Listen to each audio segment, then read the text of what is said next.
Hoy vamos a ver vamos a entender el arrebatamiento, ¿verdad? Yo sé que algunos están familiarizados, ¿verdad?, con este término, pero la idea es que todos salgamos de acá entendiendo lo que va a pasar, que puede pasar hoy mismo, en realidad.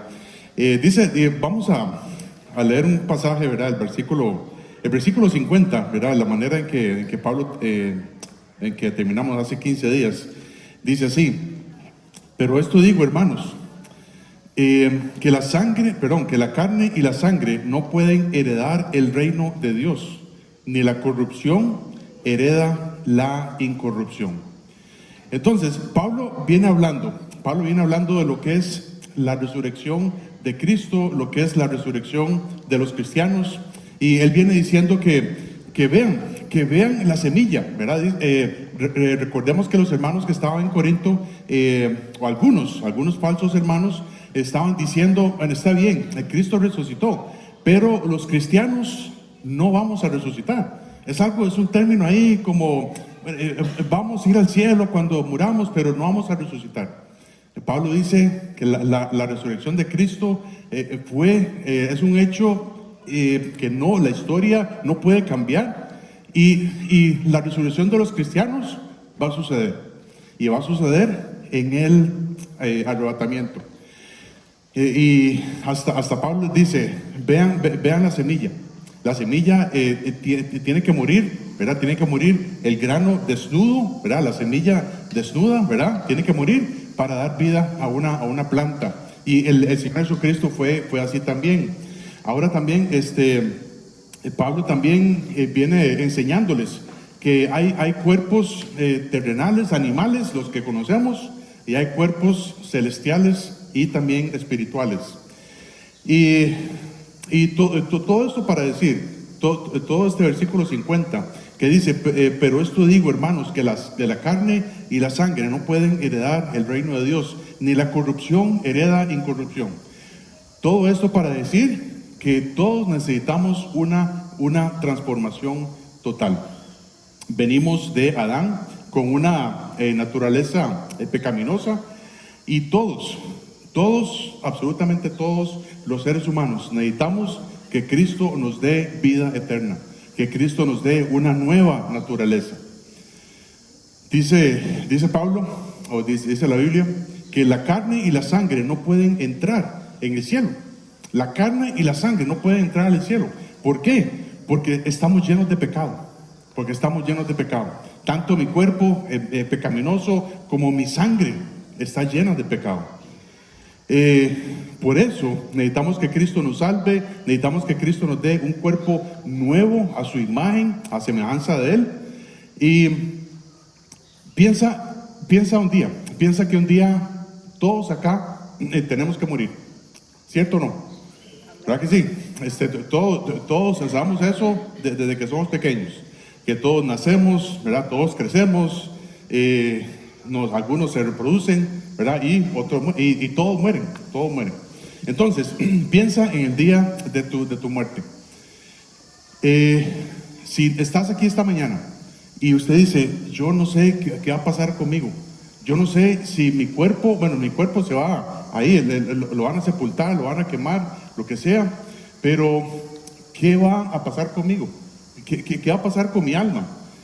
Nuestra alma tiene dos destinos, dos destinos eternos, un destino en el cielo y otro destino en el infierno. Y yo creo que la mayoría de seres humanos sabe esto. Todos lo sabemos, pero hay algunos que quieren creer otras cosas, y por eso no creen en un cielo, no creen en un infierno. Pero eso es lo que dice la Biblia, eso es lo que dice la palabra de Dios. Existe un cielo y existe un infierno. Cuando Jesucristo estuvo aquí en esta tierra, Él habló 10 veces más del infierno que del cielo. Porque por supuesto el cielo es una realidad, pero el infierno es otra realidad. Entonces, si el alma sin Cristo, si muere, va a ir al infierno. El alma con Cristo, si muere, va a ir al cielo. Entonces, si estás aquí esta mañana y usted dice: y alguien te pregunta, ¿qué va a pasar con tu alma cuando muera? Y usted dice, pues no sé, ojalá que vaya al cielo, porque yo he venido a la iglesia unas 3 veces. Ojalá que vaya al cielo, porque yo he ofrendado. No, necesitas una transformación total. Necesitas que Cristo entre a tu vida, necesitas que Cristo te transforme, te limpie tus pecados, y necesitas reconocerlo a Él como tu Señor y Salvador. Solo así vas a poder entrar al cielo. Y esto es lo que precisamente el Señor Jesús estaba enseñándole a Nicodemo, ¿verdad? Él estaba enseñando a Nicodemo en Juan capítulo 3, versículos del 13 al 15, dice: nadie subió al cielo, sino el que descendió del cielo, el Hijo del Hombre que está en el cielo.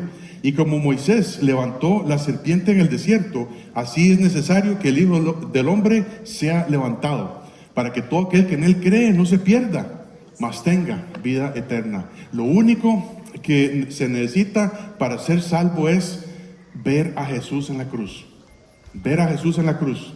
Y cuando lo estás viendo ahí en la cruz, estás diciendo: Él fue crucificado por mí.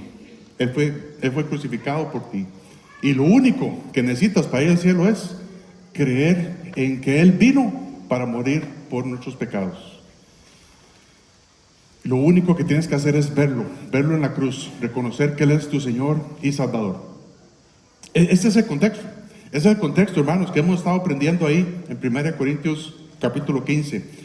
Y ahora Pablo dice: hay un sueño, hay un misterio. Hay un misterio que yo les voy a contar. Y este misterio se llama el arrebatamiento. Y es un misterio que tal vez tú y yo conozcamos, pero si lo conocemos, si sabemos que el Señor Jesucristo un día viene para arrebatar a su iglesia, es un concepto que no estamos viviendo. Porque si entendiéramos el concepto del arrebatamiento, ¿verdad? Y como estamos escuchando esta canción de fondo, ¿verdad? El Señor viene un día de estos. Él viene por su iglesia. Él viene para arrebatar a los cristianos de la tierra. ¿Y cómo lo estamos esperando? Leemos 1 Corintios capítulo 15, versículo 51. Dice así: he aquí os digo un misterio, no todos dormiremos, pero todos seremos transformados, en un momento, en un abrir y cerrar de ojos, a la final trompeta, porque se tocará la trompeta, y los muertos serán resucitados incorruptibles, y nosotros seremos transformados. Porque es necesario que esto corruptible se vista de incorrupción, y esto mortal se vista de inmortalidad. Y cuando esto corruptible se haya vestido de incorrupción, y esto mortal se haya vestido de inmortalidad, entonces se cumplirá la palabra que está escrita: sorbida es la muerte en victoria. ¿Dónde está, oh muerte, tu aguijón? ¿Dónde, oh sepulcro, tu victoria? Ya que el aguijón de la muerte es el pecado, y el poder del pecado, la ley. Mas gracias sean dadas a Dios, que nos da la victoria por medio de nuestro Señor Jesucristo. Así que, hermanos míos, amados, estad firmes y constantes, creciendo en la obra del Señor, siempre sabiendo que vuestro trabajo en el Señor no es en vano. Vamos a orar. Padre Santo, gracias, Señor, por tu palabra. Señor, gracias porque estamos aquí reunidos, Señor, esta mañana, Señor, como una iglesia, Señor, como un cuerpo. Y Señor, tú viniste hace más de 2000 años para morir por tu iglesia, para morir por nosotros, Señor, para presentarla como un cuerpo ahí sin mancha, sin defecto, sin pecado, porque eso es lo que hizo tu sangre con nosotros. Nos limpió todos los pecados, Señor. Y Señor, te damos las gracias infinitas, porque nosotros tendríamos que pagar nuestra multa en el infierno, Señor. Pero Padre, gracias por ese amor que tuviste para con nosotros un día. Y estás ahí esperando, Señor, ese momento en que el Padre diga: es hora, Es hora para bajar por tu iglesia. Señor, ayúdanos a vivir, Padre, preparados para ese momento. Señor, yo sé que hay situaciones difíciles en nuestra vida. Hay situaciones que decimos, Señor, ¿cuándo vas a venir? Y ver lo que está pasando en el mundo, ver las injusticias, pero Padre, que en nuestra vida sea diferente también. Que vivamos para ese momento, Señor, porque no lo estamos viviendo. Señor, ayúdanos a salir de aquí esta mañana entendiendo ese hecho, el hecho más importante, Señor, que nos toca en los próximos, cuando tú digas, Señor, que puede ser hoy mismo. Y el apóstol Pablo vivía de acuerdo a ese principio, Señor. Así que nosotros te pedimos que podamos vivir de acuerdo a eso también. Hay problemas ahorita en nuestra vida que te pedimos o situaciones que nos están afanando. Padre, tu palabra dice en Filipenses que por nada estéis afanosos. Así que, Señor, te entregamos todos esos afanes, te entregamos todos esos problemas, para que en este momento tú nos hables y podamos salir de aquí diferentes. Te necesitamos, Señor. Necesitamos que tú transformes nuestras vidas, para estar preparados para ese momento en que te vamos a conocer cara a cara, Señor. Y yo te pido, Señor, que si hay aquí un alma que si cuando muera no sabe si va a ir al cielo o a ir al infierno, Señor, que tú también hoy puedas ser el día de su transformación y que pueda hoy, Señor, recibirte, para que hoy también tú puedas ser su Señor y su Salvador. En tu nombre oramos, en Cristo Jesús. Amén. Muy bien. Aquí Pablo, como les comentaba, Pablo les va a contar un misterio. Dice, he aquí un misterio. He aquí un misterio. Por lo menos, ¿verdad? Ahí les apunté, ahí en las notas, ¿verdad? Por lo menos encontramos en la Biblia 7 misterios. 7 misterios. En primer lugar, vemos el misterio de Dios manifestado en la carne, que en otro pasaje se llama el misterio de la piedad, en primera de Timoteo 3:16. Dios manifestado en la carne, por supuesto, es el Señor Jesucristo. También el segundo misterio es la relación matrimonial de Cristo y la iglesia, ¿verdad? Es un misterio. El tercer misterio, Cristo en nosotros, la esperanza de gloria, y es el Espíritu Santo dentro de nosotros. Vemos el cuarto, es el misterio de la restauración de la nación de Israel. En este momento Dios está tratando con la iglesia, ¿verdad? Pero el momento en que vamos a ser arrebatados y vamos a ser llevados al cielo, Dios empieza otra vez, de nuevo, a trabajar con su pueblo, porque ese es su plan. El sexto misterio es la iniquidad, es el misterio de la iniquidad, que es la manifestación del anticristo. Cuando la iglesia se vaya a este mundo, empieza en este mundo un periodo que se llama la gran tribulación, la tribulación y la gran tribulación. Luego vemos el misterio de Babilonia la Grande. Babilonia la Grande es un conjunto de religiones dirigido por Satanás durante la tribulación. Y ese es un misterio. Ese es un misterio que Dios va a permitir que se manifieste luego, ¿verdad?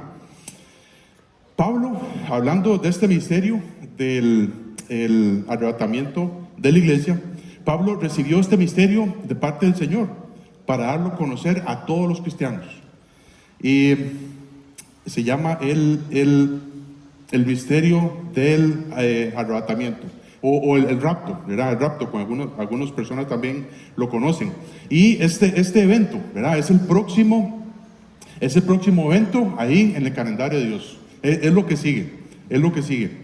Y también es el momento en que todos los cristianos seremos resucitados. Y por eso Pablo culmina este capítulo 15, ¿verdad? Con este tema.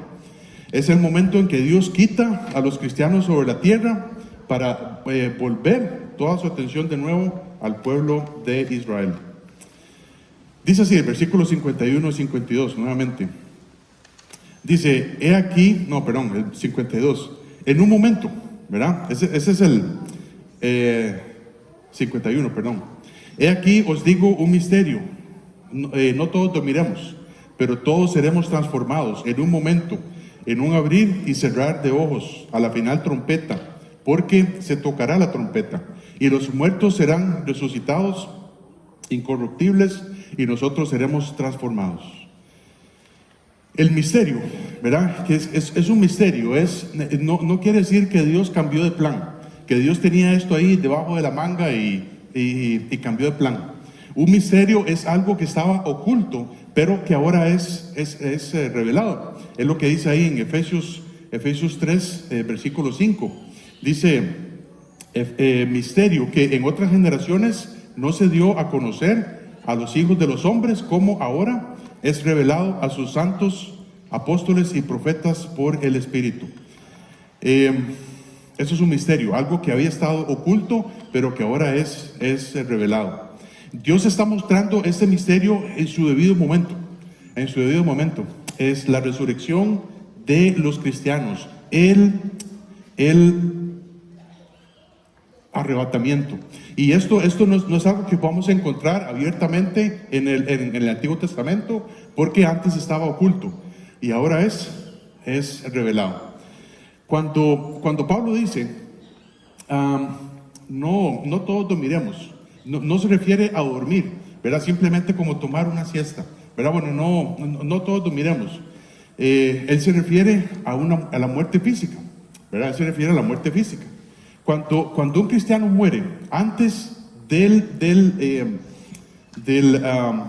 arrebatamiento, su alma y su espíritu van al cielo, ¿verdad? Van al cielo, van a la presencia de Dios, pero su cuerpo se queda aquí enterrado, ¿verdad? O lo esparcen por cenizas ahí, lo que sea. Y en el momento en que se dé este evento, el arrebatamiento, cuando Cristo venga por su iglesia, y los que ya estén dormidos, los que ya hayan fallecido, ¿verdad? Dice la Biblia que van a venir con el Señor, su alma y su espíritu van a venir con el Señor, y el cuerpo va a ser resucitado y unido a su alma y su espíritu, para estar siempre con el Señor.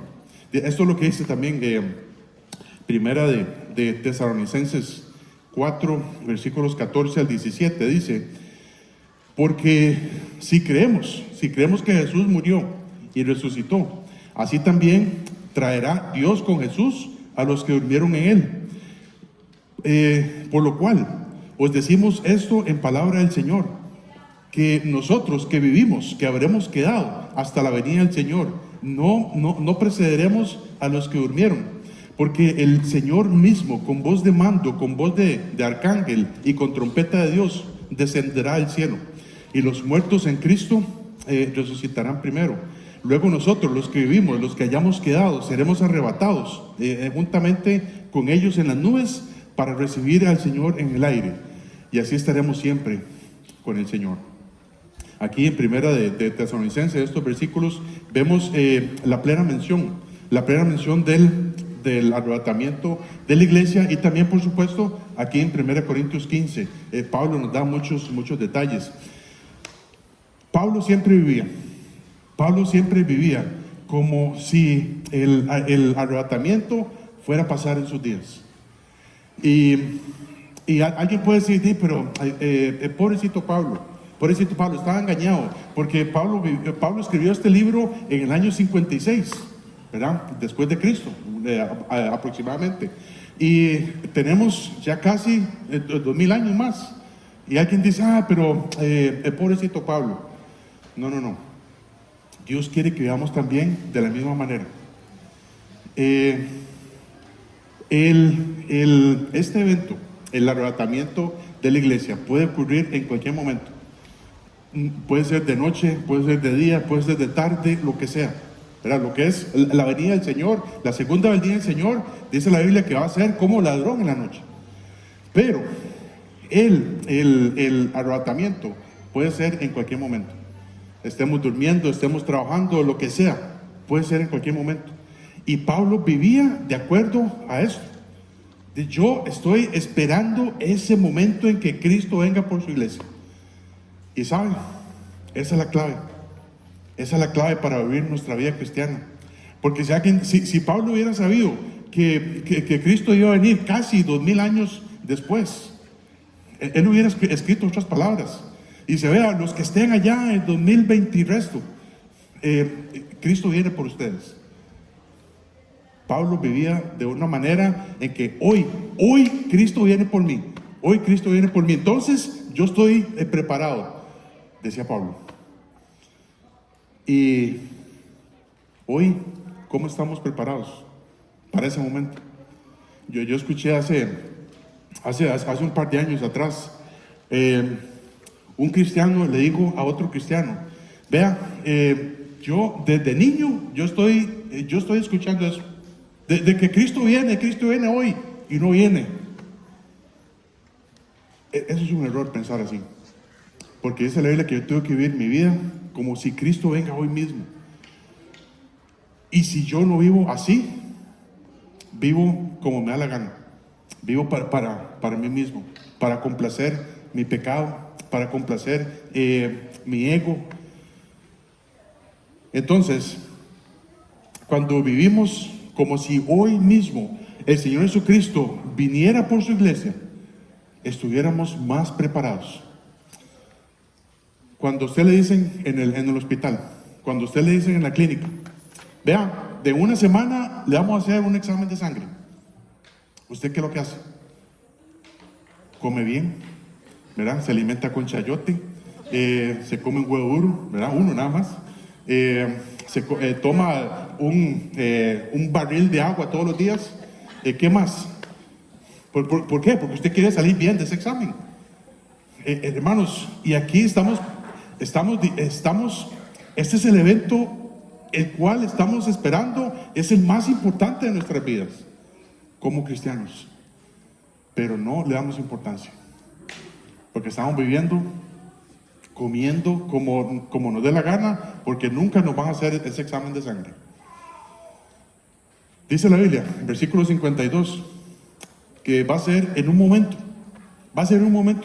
en un abrir y cerrar de ojos. En un abrir y cerrar de ojos. Ya Cristo viene por mí, un abrir y cerrar de ojos. Esto va a suceder rápido. Y no sé cuánto va a durar, ¿verdad? Si 1 segundo, 2 segundos, 1 minuto, pero es rápido. Y esta trompeta que se menciona acá, bueno, todavía no hay tiempo para ver esto, pero hay como 7 trompetas también muy importantes. Y esta es una de esas. Esa trompeta es la voz del Señor. Esa trompeta, la voz del Señor, dice así un pasaje que vimos ahorita, primera de Tesalonicenses 4:16, porque el Señor mismo, con voz de mando y con voz de arcángel y con trompeta de Dios, descenderá del cielo. Dice también en Juan 5:25, de cierto os digo, viene la hora, y ahora dice el Señor Jesús, cuando los muertos oirán la voz del Hijo de Dios, y los que la oyeren vivirán. Cuando yo venga por su iglesia, cuando yo venga por mi iglesia, dice el Señor, los muertos, los que ya estén dormidos, van a oír mi voz. Eso es lo que dice el Señor. Y cuando escuchemos esta trompeta, vamos a ser transformados en un momento, en un abrir y cerrar de ojos. ¿Transformados cómo? Nuestro cuerpo. Dios nos va a dar otro cuerpo. Un cuerpo, ya vamos a ver, versículo 53. 1 Corintios 15:53 dice, porque es necesario que esto corruptible se vista de incorrupción y esto mortal se vista de inmortalidad. Y aquí es donde ocurre la transformación de nuestro cuerpo. En ese momento en que Cristo venga por su iglesia, lo corruptible es el pecado, ¿verdad? Eso es lo que corrompe. Nuestra vieja naturaleza ya no va a estar con nosotros. Y ahora Dios nos va a dar un cuerpo nuevo, un cuerpo sin la capacidad de pecar, un cuerpo sin la sangre pecaminosa de nosotros, un cuerpo sin la carne pecaminosa de nosotros. Porque si vamos al cielo, Dios no permite ni un solo pecado en su presencia. Dios no permite ni un solo pecado en su presencia.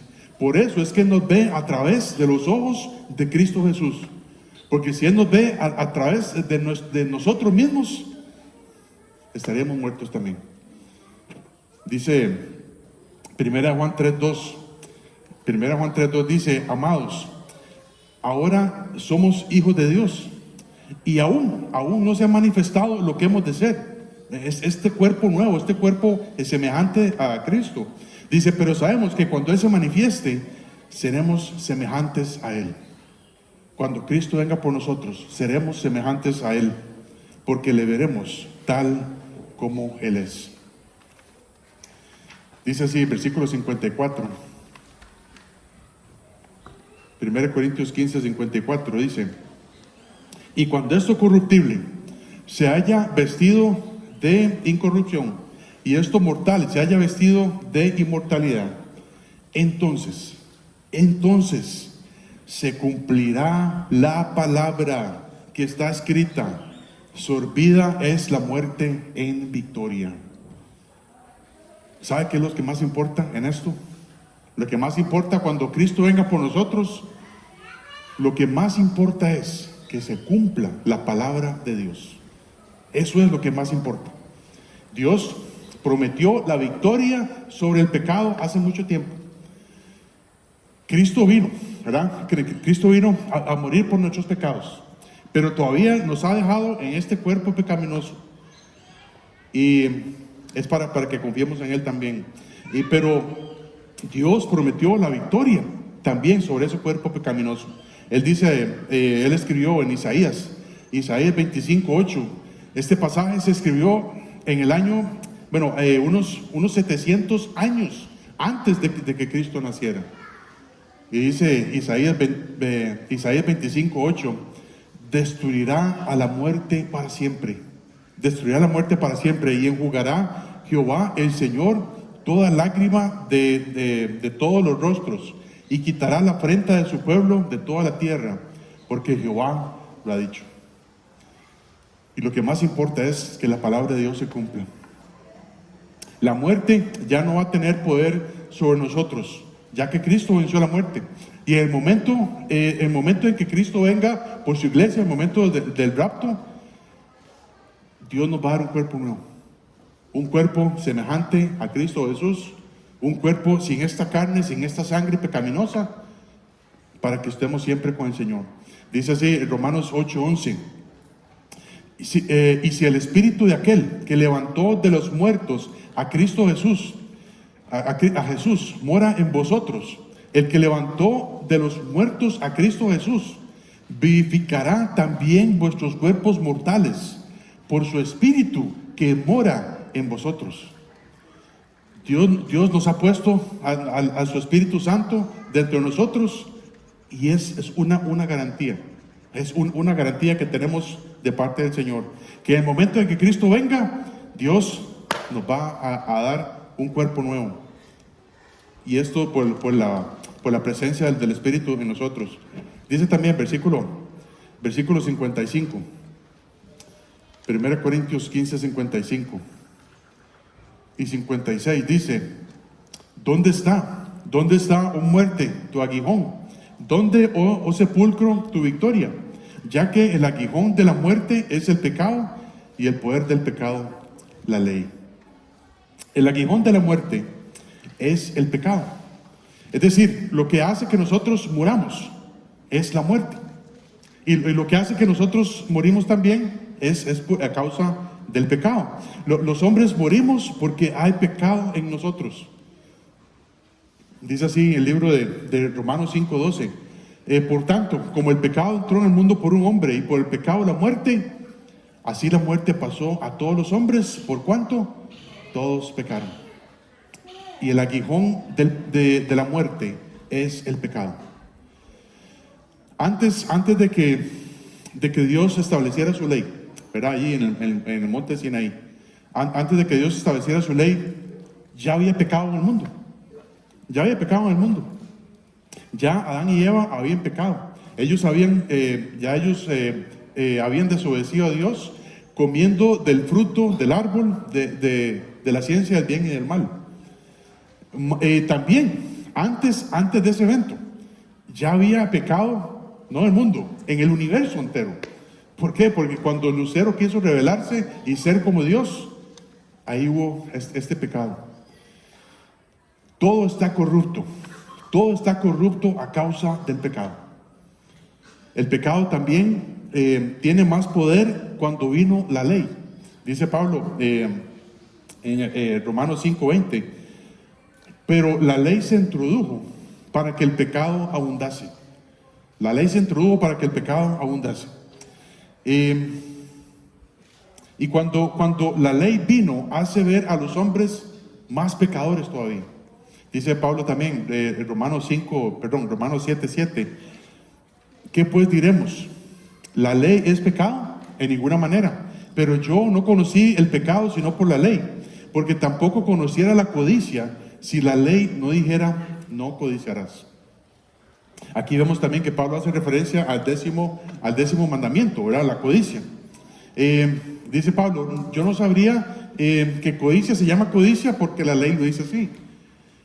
Pero la verdad es que siempre hemos estado codiciando todo el tiempo, a pesar de que no conocíamos la palabra codicia. Cuando estamos envidiando lo que el otro tiene, eso es codicia. Y ya había pecado también en nosotros. Pero, a pesar de todo esto, a pesar de que el aguijón de la muerte es el pecado, a pesar de que todos hemos pecado, dice el versículo 57, mas gracias sean dadas a Dios, que nos da la victoria por medio de nuestro Señor Jesucristo. Mas gracias sean dadas a Dios, que nos da la victoria por medio de nuestro Señor Jesucristo. Tenemos la victoria sobre la muerte, tenemos la victoria sobre el pecado, tenemos la victoria sobre la ley, por lo que hizo Cristo Jesús. No hay otra manera, no hay otra manera de vencer la muerte, de vencer el pecado, de vencer la ley, sino a través del sacrificio que hizo Cristo por nosotros. Dice el libro de Gálatas 3:13, Cristo nos redimió, o sea, Cristo nos salvó, nos perdonó de la maldición de la ley.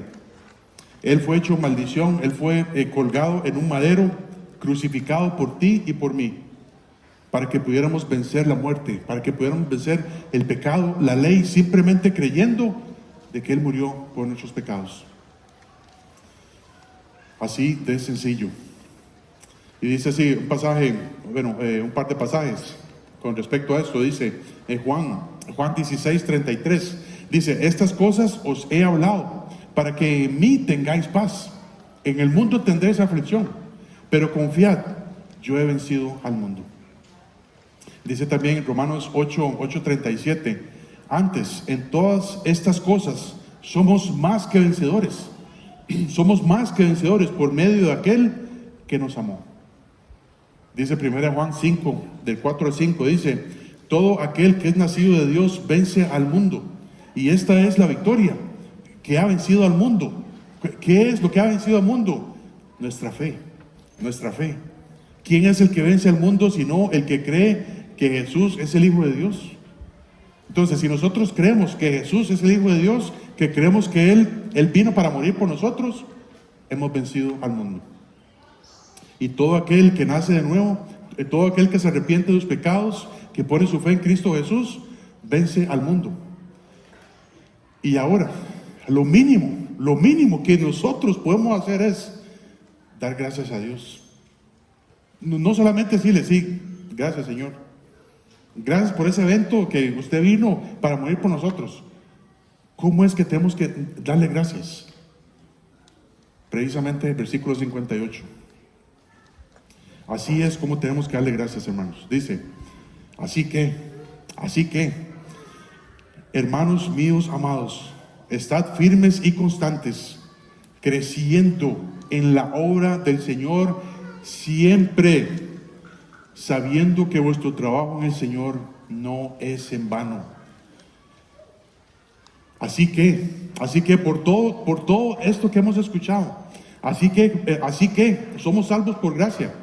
Así que si creemos que Dios Padre envió a su Hijo Jesucristo para dar su vida por nosotros, por todo lo que Él hace en nosotros, por todo lo que Dios va a hacer en nosotros, que nos va a dar un cuerpo nuevo, un cuerpo glorificado, semejante a la gloria del Señor. Así que tenemos el chance de reinar con Cristo en el milenio. Así que, hermanos, tenemos que estar firmes y constantes. Firmes y constantes.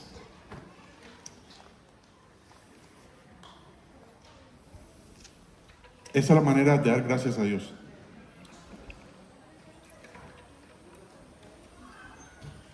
¿Cómo es que podemos estar firmes? En primer lugar, ¿cómo es que podemos estar firmes? La palabra firmes, ¿verdad? Quiere decir firmeza, ¿verdad? Quiere decir que yo no me muevo de ahí, de donde estoy, ¿verdad? Es como decimos popularmente, este man está sentado en la galleta, ¿verdad que sí? Así es. Entonces, eso quiere decir, si alguien está sentado en la galleta, quiere decir que ya la galleta se aplastó, ¿verdad? No, quiere decir que por supuesto no se mueve de ahí ese pensamiento. Y eso es precisamente lo que Dios quiere que hagamos, que estemos firmes. Dice Colosenses 1:23, si en verdad permanecéis fundados y firmes en la fe, y sin moveros de la esperanza del Evangelio que habéis oído. Otra vez, si en verdad permanecéis fundados y firmes en la fe, y sin moveros en la esperanza del Evangelio que habéis oído, el cual se predica en toda la creación que está debajo del cielo, del cual yo, Pablo, fui hecho ministro. Muy a menudo, ¿verdad? Cuando vamos allá afuera para evangelizar, o cuando estamos hablando ahí con alguien un compañero de trabajo, un compañero de universidad, lo que sea, y le preguntamos, cuando mueras, ¿vas a ir al cielo? Y la persona, muchos dicen, ojalá que sí, bueno, eso solo Dios lo sabe. Pero eres cristiano, sí, soy cristiano. Y lo que pasa es que muchas personas han oído otro evangelio, Dice aquí en Colosenses 1:23 que nosotros tenemos que estar firmes sin movernos de la esperanza del evangelio que hemos escuchado. ¿Y qué es lo que pasa? Que muchas personas han escuchado otro evangelio. Existe el evangelio de la prosperidad, de que si yo le doy a la iglesia tanto, yo pongo ahí las ofrendas, tanto el Señor tiene que darme más, tiene que multiplicarme eso por 100 veces. Existe el evangelio de la felicidad. Bueno, venga Cristo y todos sus problemas van a desaparecer. Inclusive los problemas de salud. Usted no va a tener nada de salud, nada de enfermedad. Existe, no sé, el evangelio de muchos evangelios, pero solo hay uno, es el verdadero. ¿Cuál es el evangelio? Dice Pablo en Gálatas, dice Pablo en 1 Corintios 3. ¿Cuál es ese evangelio? Pues no me acuerdo, si en 1 Corintios, no me acuerdo la pasada ahorita, pero dice que Cristo murió, Cristo fue sepultado y Cristo resucitó para darnos vida eterna. Ese es el evangelio. Cristo murió, Cristo fue sepultado y Cristo resucitó para darnos vida eterna. Ese es el evangelio. Cualquier otro evangelio que uno escuche allá afuera es otro evangelio. Y cuando la gente escucha ese otro evangelio y le pone atención, no va a estar firme. No va a estar firme en ese evangelio. Porque dice, pero yo di tanto a la iglesia, pero yo di todos mis ahorros a la iglesia, pero yo todavía tengo estos problemas. Sí, es que has escuchado otro evangelio. Vamos a hablar de eso luego en 1 Corintios 16, ¿verdad? Acerca de la ofrenda, dice Pablo. Pero si nosotros nos movemos de nuestra forma de pensar, si nosotros nos movemos decir, bueno, la salvación se pierde, la salvación no se pierde, porque es un regalo de Dios. Dice Efesios 2, 8 y 9, porque por gracia sois salvos por medio de la fe, Y esto no de vosotros, pues es don de Dios. Es un regalo de Dios. Y cuando Dios da un regalo, no es que lo quita otra vez, ¿verdad? Cuando usted ha dado un regalo a alguien, bueno, sí, ojalá que algunos aquí hayan dado un regalo a alguien, ¿verdad? Cuando usted da un regalo a alguien, usted dice, bueno, no, la verdad es que usted se está portando mal, yo le quito ese regalo. Entonces, no sería un regalo, ¿verdad? Así es. Bueno, yo creo que sí, así es. Pero cuando Dios nos da el regalo de la salvación, cuando Dios nos da el regalo del perdón de todos nuestros pecados, Dios nos dice, te estás portando mal otra vez, te quito ese regalo otra vez. Dios no es así. En ningún lado de la Biblia vemos esto. Y la gente que está enseñando esto es porque está enseñando otro evangelio. Entonces, nosotros estamos firmes en el evangelio que hemos escuchado, que Cristo murió, Cristo fue sepultado y resucitó para darnos vida eterna. Cristo murió por nuestros pecados y ese es el evangelio. Ahora, ¿cómo podemos también ser constantes? Y lo que pasa es que muchos cristianos hoy en día no son constantes. No son constantes. Y no me refiero a el domingo pasado habían 194 personas. Y yo creo que hoy mucho menos que eso. No me refiero a eso. No me refiero a que si hoy día voy a la iglesia, otro día no voy a la iglesia. No, porque yo puedo estar viniendo todos los días a la iglesia. O bueno, cuando se abre, ¿verdad? Pero yo puedo estar con un pie en el mundo y otro pie en los caminos de Dios. ¿Cierto o no? Muy bien, porque todos lo hemos hecho. Yo estoy con un pie en el mundo un día y el mismo día yo estoy con el Señor. Eso no es ser constante. Eso no es ser constante. De hecho, dice el libro de Apocalipsis, Apocalipsis 3:16, Dios hablando a la iglesia de la Odisea, dice, pero por cuanto eres tibio y no frío ni caliente, ¿qué dice? Te vomitaré de mi boca. Cuando uno toma un café tibio, ¿verdad? ¿No es cierto que eso es lo que dan ganas de hacer?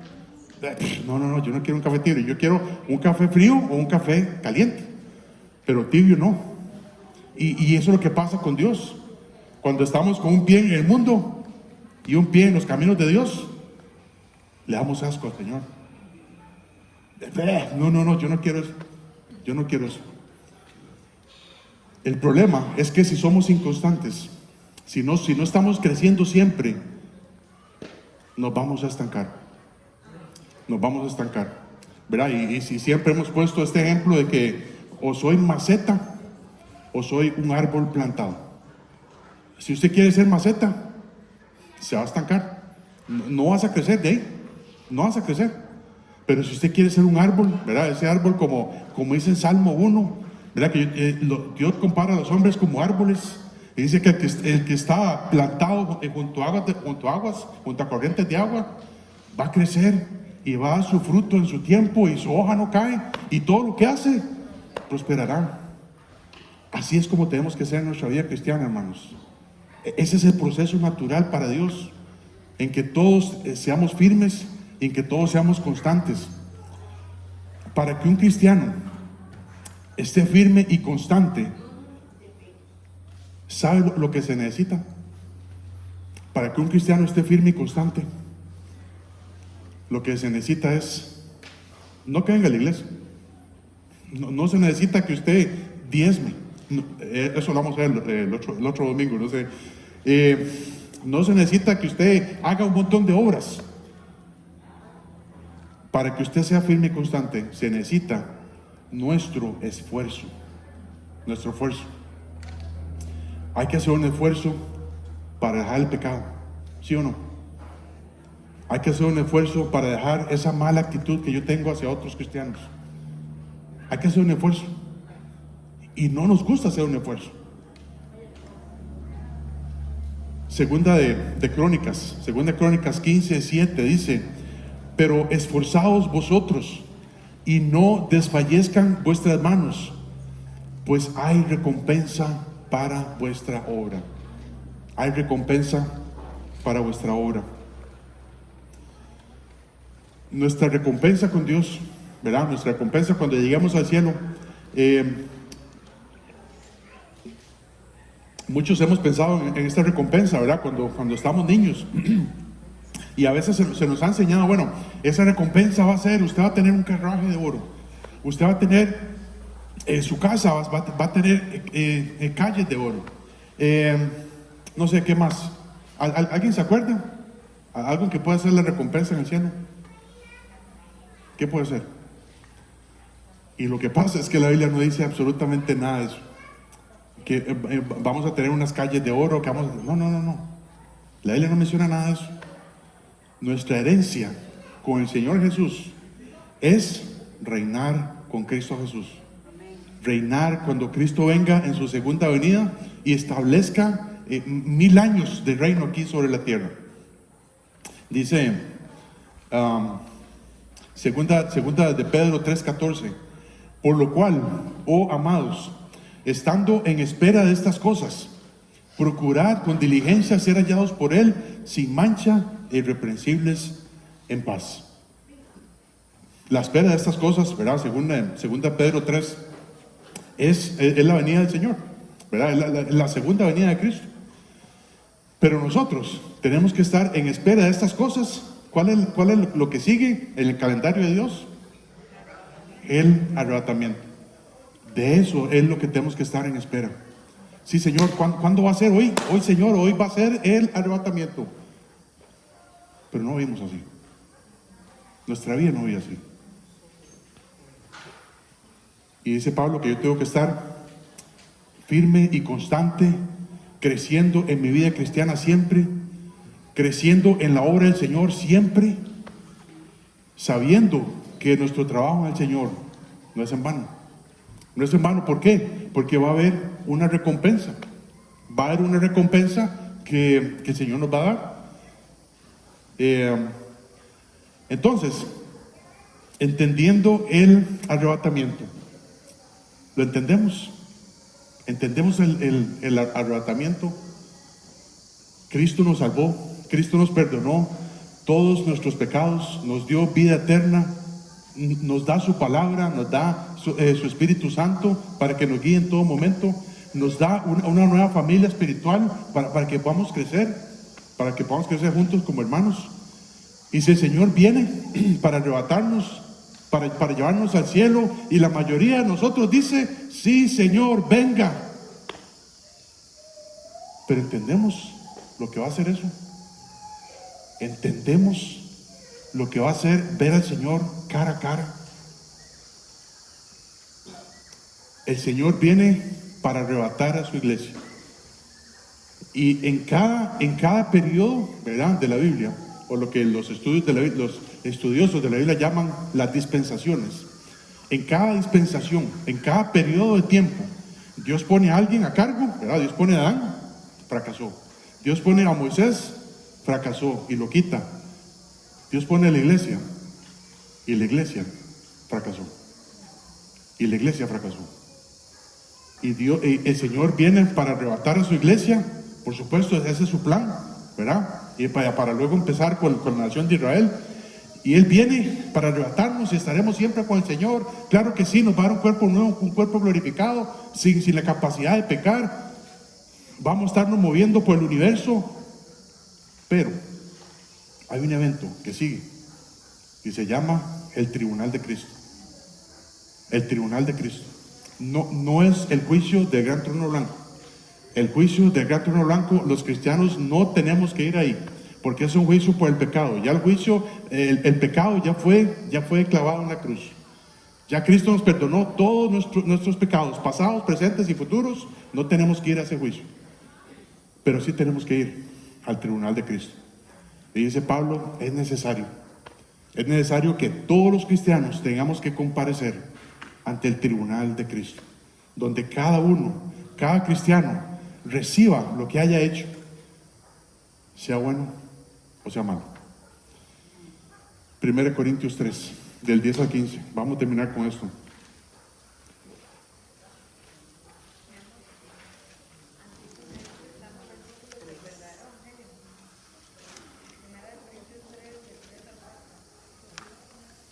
Ese es el verdadero evangelio. Uh-huh.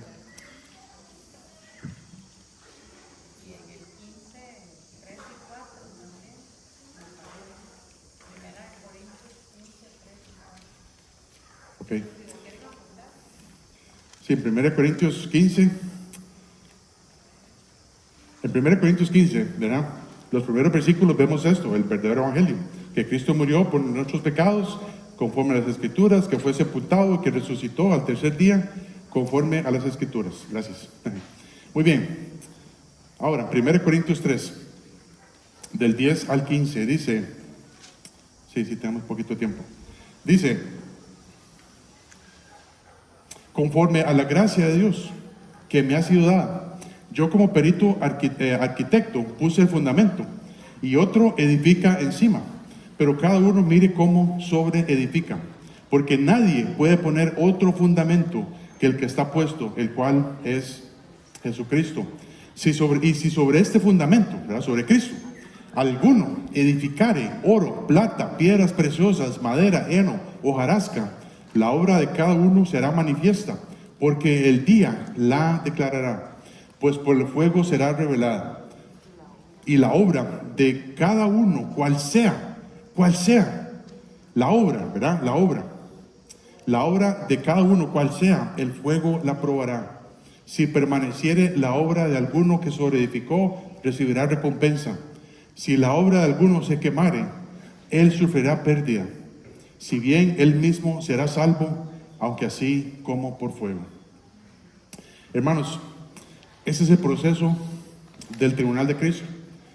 Dice la Biblia que el Señor Jesús, el mismo Señor Jesús, va a agarrar nuestras obras, ¿verdad? Va a agarrar nuestras obras de evangelismo, nuestras obras de discipulado, nuestras obras que yo enseñé a otros cristianos, y va a agarrar esas obras, no sé cómo, ¿verdad? Solo el Señor lo sabe.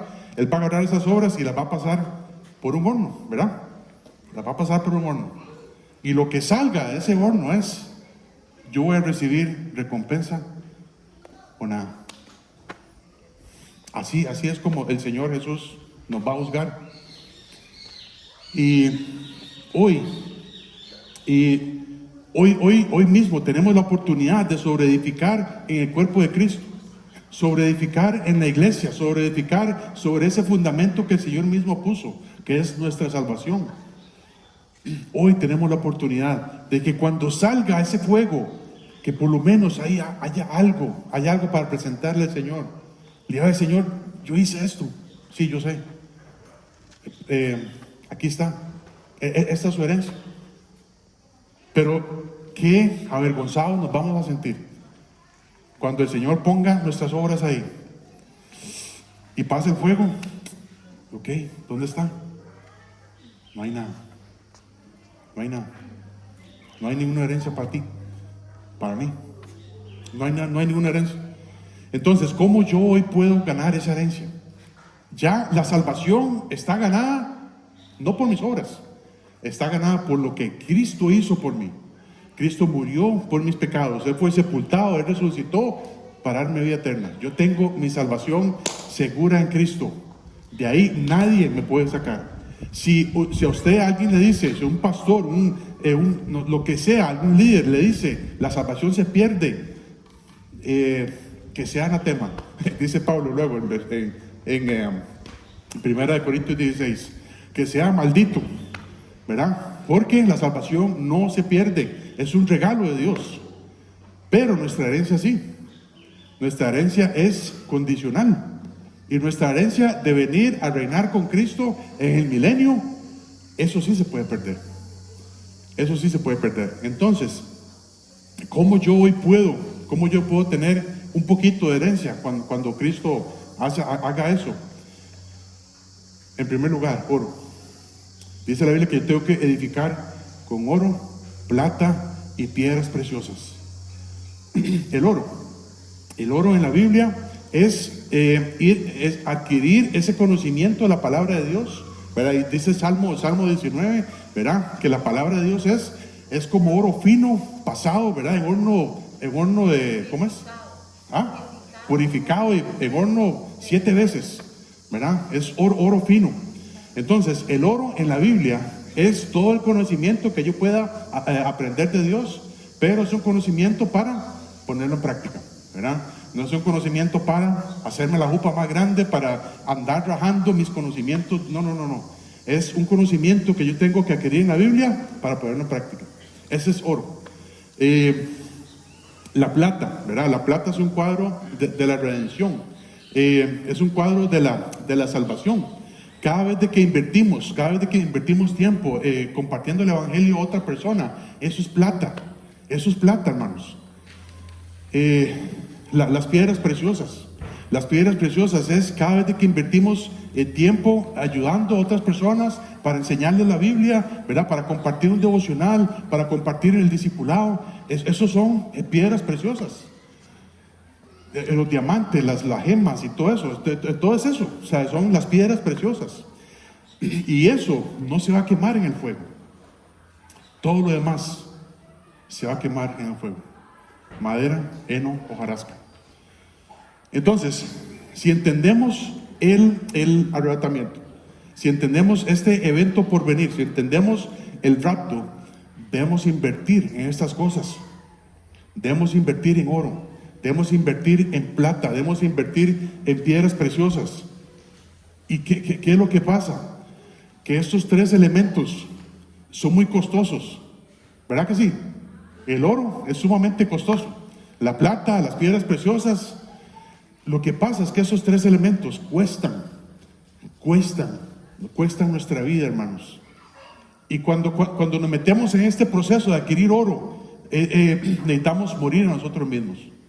Necesitamos adquirir ese conocimiento de la palabra de Dios para que el Señor nos cambie esos deseos que tenemos pecaminosos por deseos de adquirir conocimiento, sabiduría. Y eso cuesta tiempo, cuesta levantarse temprano, cuesta renunciar a esa serie de televisión que usted ve o que vemos, ¿verdad? Cuesta tiempo. La plata cuesta tiempo, cuesta dinero, ir a comunicarle el evangelio a otras personas. Cuesta. Cuando estamos en el discipulado, cuando estamos enseñando la Biblia a otros, cuando alguien nos enseña la Biblia a otros, eso cuesta. Eso cuesta porque alguien se tuvo que preparar, alguien tuvo que sacar tiempo extra de donde sea. Y eso cuesta, hermanos. Y cuando nos metemos a hacer esas cosas, alguna persona que le digamos, vea, ¿qué es lo que pasa cuando usted muera? ¿Dónde va a ir su alma? Y puede que esa persona nos rechace. Y eso nos cuesta. Cuando estamos tratando de enseñarle la Biblia a otros, cuesta, porque algunos pueden decir, hombre, ¿y por qué le pasa a este santurrón? Cuesta, porque nos van a criticar. Pero ya sabemos lo que la Biblia dice. En 2 de Timoteo 2:12 dice, si sufrimos, también reinaremos con Él. Si alguien nos rechaza, vamos a reinar con Él. Si alguien nos critica por la forma en que estamos enseñando la Biblia, no importa. Sabemos que vamos a reinar con Cristo. Dice, si le negáramos, Él también nos negará. Si nosotros como cristianos negamos el hecho de adquirir oro, el hecho de adquirir plata, el hecho de adquirir piedras preciosas, Él también nos va a negar. ¿Qué es lo que el Señor nos va a negar? La herencia.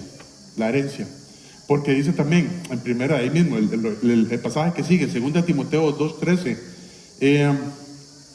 si fuéramos infieles, o sea, a pesar de que nosotros no somos fieles con Dios, no adquirimos oro, plata, piedras preciosas, si fuéramos infieles, Él permanece fiel, porque Él no puede negarse a sí mismo. Eso es lo que Pablo viene enseñando. Verán que la salvación no se pierde. Él mismo será salvo, aunque así como por fuego. La salvación no se pierde en ningún momento, pero sí se pierde nuestra herencia. Entonces, hermanos, esto es el arrebatamiento. Esto es lo que sigue para nosotros. ¿Estamos preparados para ese momento? ¿Podemos salir de aquí pensando en el arrebatamiento? ¿O vamos a salir de aquí pensando en lo que siempre hemos pensado? No, que es que aquel no me habla. Olvídese eso. Olvídese eso. Pero es que yo tengo problema con esta hermana, con este hermano. Sí, pues esto mismo. Si nos metemos a trabajar con personas, vamos a tener problemas. Pero ¿qué importa? Porque más bien, si tenemos problemas, es porque puede ser que estemos haciendo bien las cosas y que alguien se vaya a molestar. Entonces, hermanos, cuando Cristo venga por nosotros, que es el próximo evento por venir, cuando Cristo arrebate a la iglesia, ¿estamos preparados? ¿Sí o no? Vamos a orar.